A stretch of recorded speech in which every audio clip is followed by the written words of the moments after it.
Imagine walking into a courtroom to defend yourself for eating cereal. Yes, you heard that right. In one of the most absurd courtroom tales, a man found himself in hot water for partaking in his breakfast of choice while proceedings were underway. Picture the scene, the solemnity of the court, the judge presiding with dignity, the attendees hushed in anticipation. Then, enter our protagonist, crunching away on his cornflakes, oblivious to the stunned silence that followed. The judge, flabbergasted, saw this as a blatant sign of disrespect. The attendees, on the other hand, were torn between shock and suppressed laughter. The man, unaware of his faux pas, continued munching, creating a scene that would go down in the annals of courtroom history as the case of the serial offender. This bizarre tale serves as a reminder of the importance of etiquette, even in the most unexpected of places. So next time you're in a courtroom, remember to have your breakfast at home. Witnesses are crucial in any trial, but what happens when they simply vanish in the middle of a testimony? Imagine this. You're sitting in a courtroom, engrossed in a gripping trial. Suddenly, the key witness, who's testifying via video link, disappears mid-sentence. It's as if they've been swallowed up by thin air. The screen goes blank, and the courtroom descends into stunned silence. What just happened? This isn't a scene from a courtroom drama or a suspense thriller. This is a true story of a witness who seemingly vanished into thin air during a live testimony. The courtroom was abuzz with confusion. The judge, the jury, the lawyers, everyone was baffled. After all, witnesses don't just disappear, right? But this one did. One moment he was there, shedding light on the case, and the next, he was gone, leaving behind a trail of bewilderment. As the minutes ticked on, the tension in the room escalated. Anxious whispers filled the courtroom. Had something happened to the witness? Was he in danger? Or had he made a run for it? The answer, it turned out, was none of the above. After a frantic search, the missing witness was found, not in some secret hideout or in a dreadful situation, but in a local bar. Yes, you heard that right, a bar. He'd decided to step out for a quick drink, forgetting he was in the middle of a trial. You can just imagine the reactions in the courtroom when the news broke. There was relief, of course, but also a whole lot of laughter.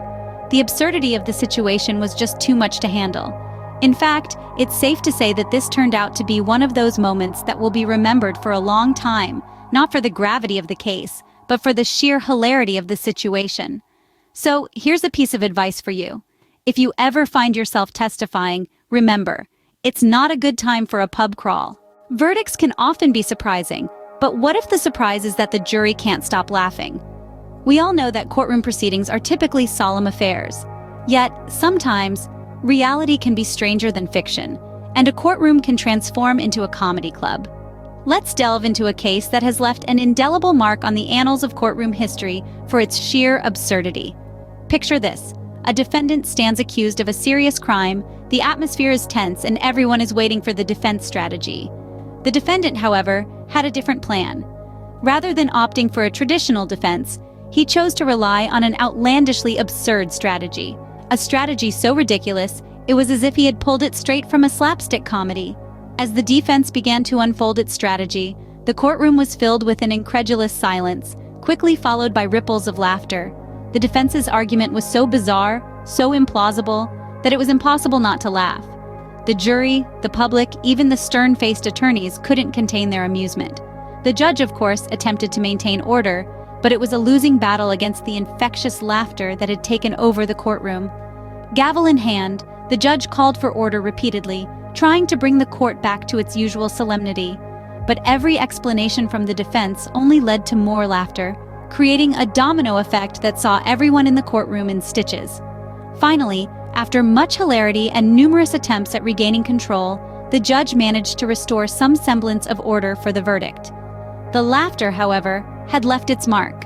The absurdity of the defense strategy had not only lightened the mood, but also, in a strange twist, humanized the defendant in the eyes of the jury. The verdict? The defendant was found guilty, but the sentence was notably lenient, given the nature of the crime. It seemed as though the laughter had, in some way, influenced the final outcome. So, even in the most serious of places, humor finds a way. Whether it's a defense strategy so absurd that it induces uncontrollable laughter, or a verdict that surprises us all, the courtroom is a place where anything can happen. Courtrooms are not stages, but try telling that to the defendant who decided to sing his testimony. Yes, you heard that right. Picture this. A typical day in court, the humdrum drone of legal jargon filling the room, when suddenly the defendant bursts into song. It was like a scene straight out of an offbeat musical. This defendant didn't just settle for a few lines, oh no, he belted out his entire testimony in melody. From the initial denial of charges to the detailed explanation of his alibi, everything was wrapped in a rhythmic package. Think of it as a courtroom version of Les Miserables, set in the French Revolution backdrop. The reactions were priceless. The judge, always a figure of stern authority and decorum, was caught off guard. For a moment, the gavel was forgotten, replaced by a symphony of surprise. The jury, too, wasn't left out of this impromptu concert.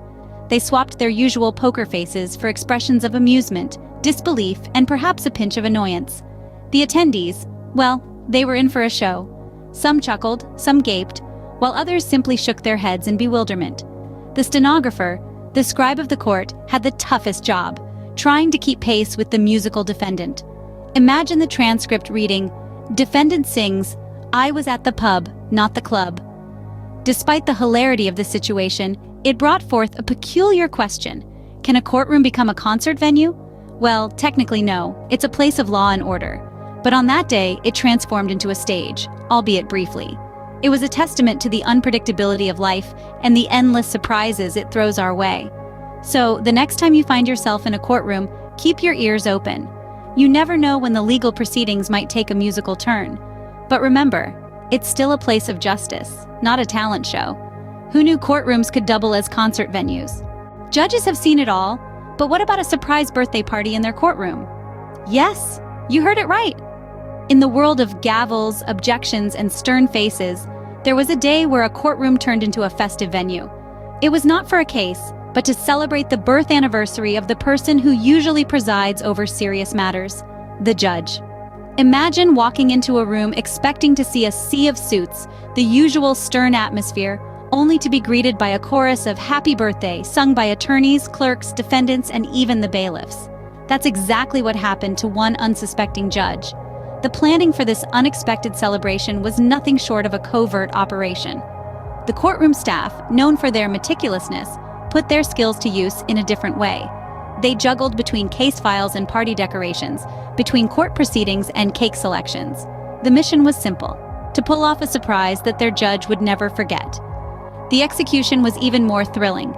Balloons were hidden under the attorneys' tables, a cake stashed away in the clerk's office, and streamers tucked away in the bailiff's pockets. As the clock struck the appointed hour, the courtroom transformed. The stern silence was replaced by the joyful chorus of "Happy Birthday," balloons floated up to the ceiling, and a cake made its way to the judge's bench. The judge's reaction? Priceless.